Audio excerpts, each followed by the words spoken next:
I'm Nathan Ponchard, this is Chasing Cars, and this was the world's best-selling vehicle in 2023, the Tesla Model Y.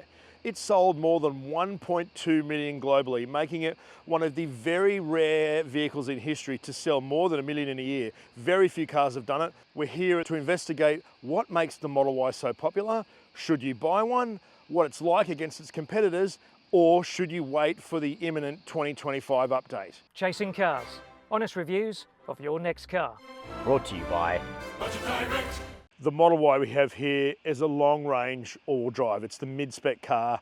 It's about 75,000 drive away in New South Wales. And this vehicle here, apart from perhaps the paint colour, is standard. So these matte black 19-inch wheels, they're called Gemini, just like my favourite Holden, have 255, 45, 19-inch tyres. You don't need to go any bigger than that. They deliver the best combination of ride and looks, in my opinion.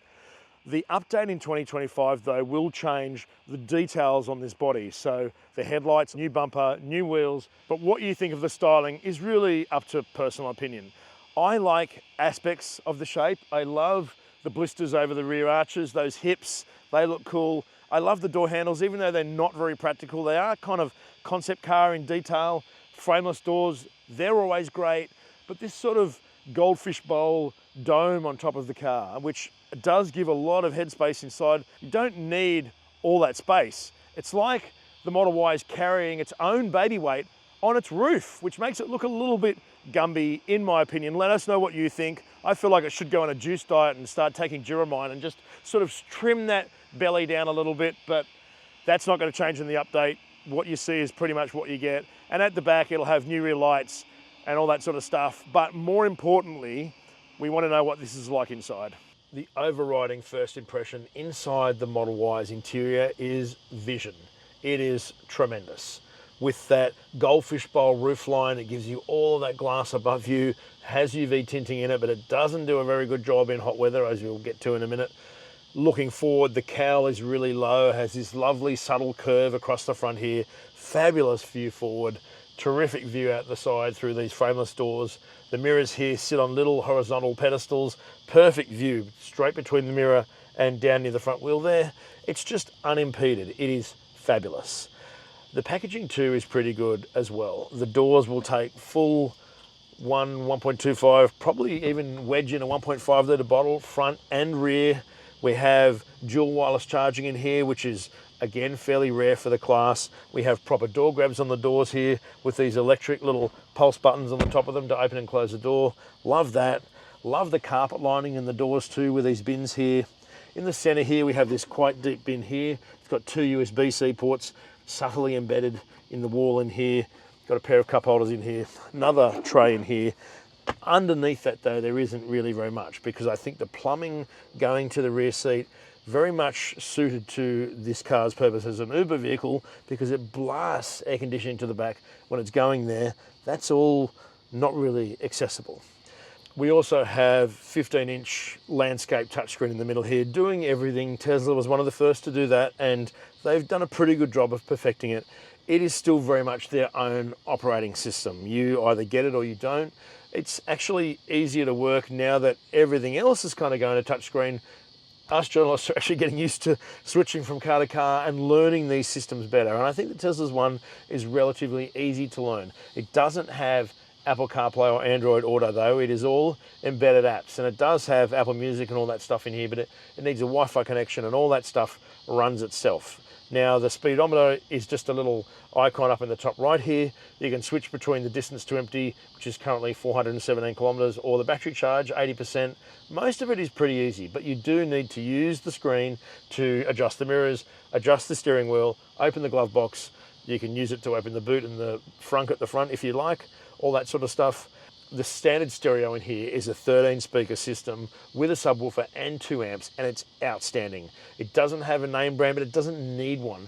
The power is just outstanding. You can have the bass and the subwoofer all the way up, and there's no distortion. It probably doesn't have the nuances of clarity and staging completely nailed, but in terms of the sound of it, for a standard car, fabulous. Where the Model Y starts to fall down a bit is in a few very distinct areas. The first of those is the materials used inside the cabin. from a distance, and certainly on mine, it looks like the whole interior is 3D printed. And sitting here, just the touch of the materials, the feeling of these plastics, the look of everything, the vinyl seats, what they'll call vegan leather, but they're vinyl, they're so clammy. They are nice to sit in terms of their shape, but the upholstery is just yuck.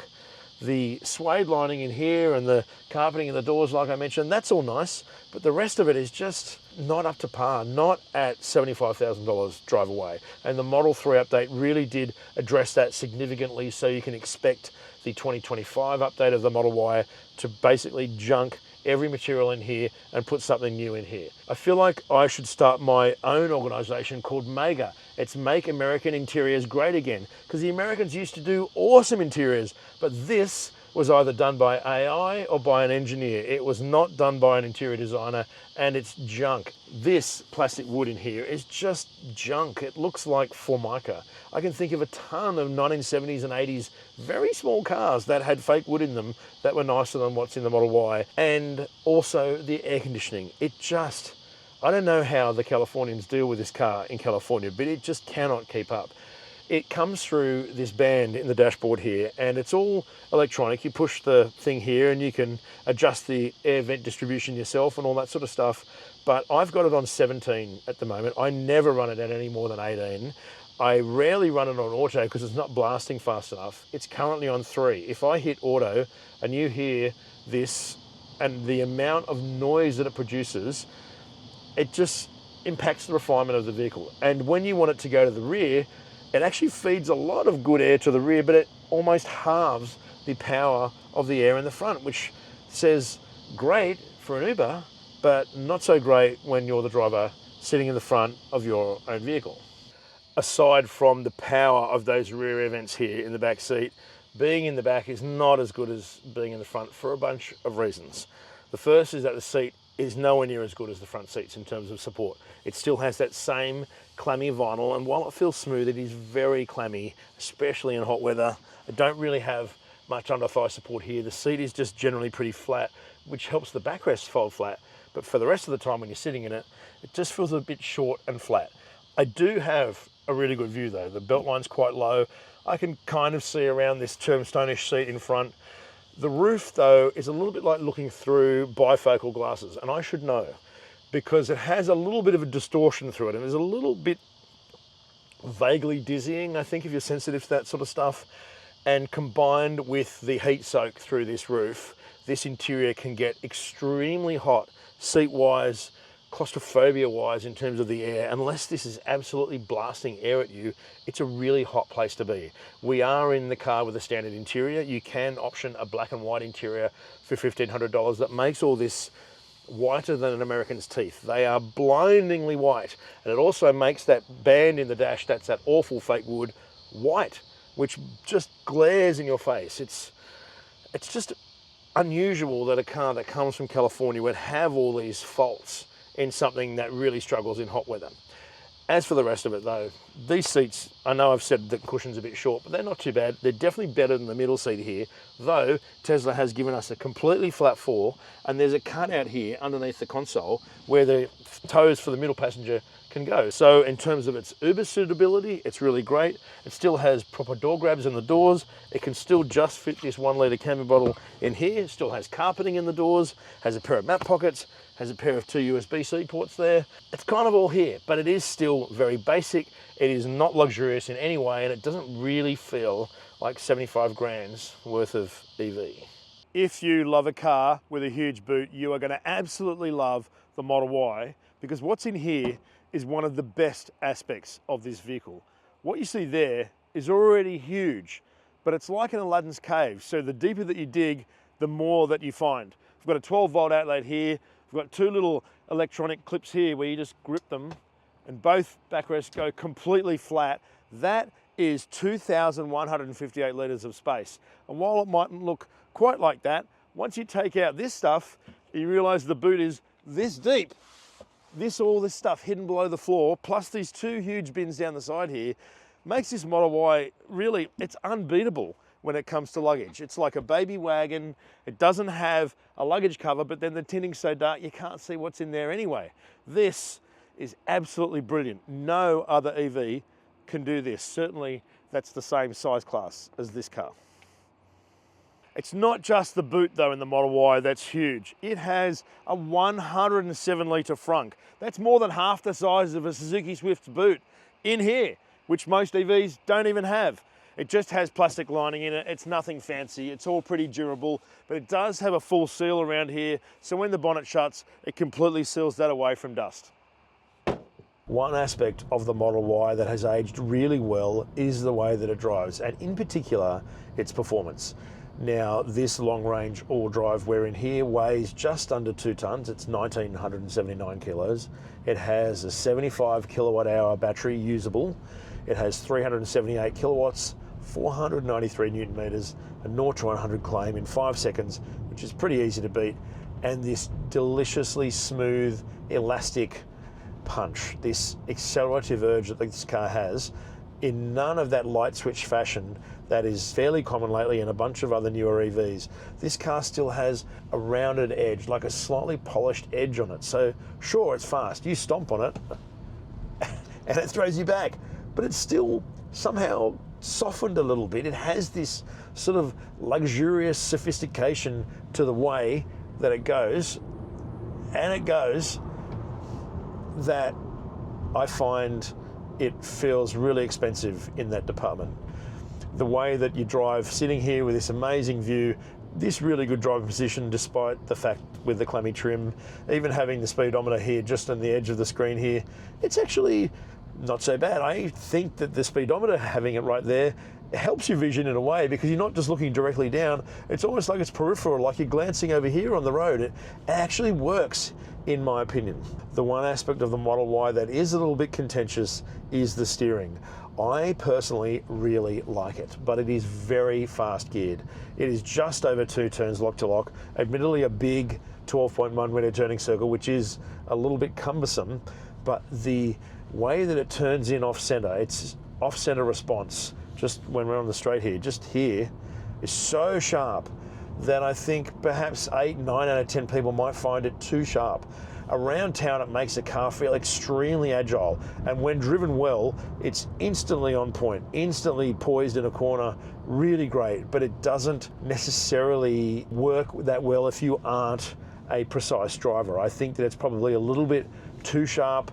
At higher speeds, it can make the car feel a little bit nervous, and that's perhaps one area where the facelifted Model Y is going to need to attend to that. Apparently the Model 3 is rounded off all these rough edges. It has finessed the ride, the refinement, the handling, the steering response, all of that, whereas the Model Y still feels a little bit like an older school Tesla. Among those things I just mentioned was the refinement. Its ride is firm. It's not over firm. It does rock around a bit in bumps on country roads, but its body control is generally mostly there unless pushed quite hard or really challenged on a really bad road. Tesla does recommend 42 PSI in the tyres, which is a lot. So this is very much about a performance car. It has a dynamic DNA in this, a sharp focus, a handling focus, a poise in corners, and a degree of performance that is very enthusiast based. Like, this is an enthusiast car that just happens to be bought by 1.2 million people globally. Some of the aspects of the Model Y's charging may also change with the update. Currently it claims 533 kilometres WLTP. The updated Model 3 long-range all-wheel drive extends that beyond another 100 kilometres, which is more than likely to happen to the 2025 Model Y when that update arrives. The charging 10 to 80% is 27 minutes. That's actually still pretty good, given that this is a 400-volt car. It does have the Tesla supercharging network at its disposal, and that cannot be underestimated. That really is a huge feather in Tesla's cap, and that's, I think, what makes Tesla ownership look a little bit cultish, and that people very much buy into what the car offers. And it is still a lot, and it has its own personality. Having embedded games in the screen, I just think it's a little bit of personality. It could be seen as gimmicky, but I don't think that it is. I think it's actually quite cool. It's just when you start to go through the things like the refinement, the road noise from the tyres, certainly the road noise in the back seat there, that heat soak that I mentioned about the cabin, and the way the air conditioning struggles in Australia on a really hot day, like anything above 35 degrees, and this interior, especially this black vinyl one here, is difficult. And those things I suspect will be addressed in the update. Should also mention that you can't adjust the regenerative braking anymore in a Tesla. It's what they give you. And much like suspension systems, when they just give you one setting and that's what you got, and if it's actually well done, that's all that you need. I think the regenerative braking in this is really well judged, really nice and smooth. It can pull the car up to a stop. It is effortless in the way that it operates, and I think that it is perfectly seamless in the way that it combines with the handling, the steering response, the car's general dynamics, all that stuff. That to me is such a major part of the Model Y's personality, but it still has some way to go to really match the Model 3's newfound benchmark level of this sort of stuff. It needs to compete not only against the Hyundais and Kia EVs of this world, which have had some terrific interiors, some absolutely excellent interiors, and then the new Polestar 4, that's a direct competitor to this car that has a really high-end interior that mightn't have the utility of the Model Y, but it absolutely has the tactility that this car does not have. It's when you start to do the numbers that you can see why the Tesla Model Y is so popular. This model here, the mid-spec long-range all-wheel drive, is $75,572 in New South Wales driveaway as we film this. And while that is still a very significant amount of money for most people, relative to some of the other EVs around it, it's actually really quite exceptional value for money, especially when you consider the space and the performance and I suppose the uniqueness of the way that the Model Y drives that makes it feel like a Tesla. In terms of direct EV competitors, Subaru's Solterra all-wheel drive Touring, which is relatively new, it only launched in early 2024, 83,116 drive-away in New South Wales. It has over 100 kilometres less range than this car, and it's just nowhere near as spacious or as good. And a Mustang Mach-E Premium, again the mid-spec, 600 kilometres of range, which is impressive, and it can do that, but nearly $88,000 drive away. It's just not worth it when you think about what this car costs here. The new Polestar 4 rear-wheel drive, the entry-level car, is about $85,500 drive away, and that's actually really quite good value when you look at what the Mustang costs, but its interior is at least twice as good as this car here. It just doesn't feel premium in the interior, and that's where the update of this car needs to move. So if you're considering buying a 2024 Tesla Model Y and you think that the interior in the car is fine, certainly all the packaging and the space and all that stuff will be there, but the next model definitely will bring more range, better refinement, tweaked styling, and a much better interior. So if you think what this car has here is still entirely acceptable, then we cannot see why you wouldn't buy it. Personally though, if I really wanted a Tesla, I would wait for the update just to see what it brings, and then perhaps buy this on a run out, if they even do something like that, at about the same time. We're guessing first quarter of 2025, but that is entirely up in the air. Let us know what you think in the comments. Would you ever own a Tesla? Do you like the Model Y still? Would you consider any of those competitors I've named, the premium Polestar 4, the Subaru, the Mustang Mach-E, any of the Korean competitors from Kia or Hyundai? What are your thoughts about all of those vehicles? Would you even buy an EV? And please let us know what you think about chasing cars. Thanks for watching.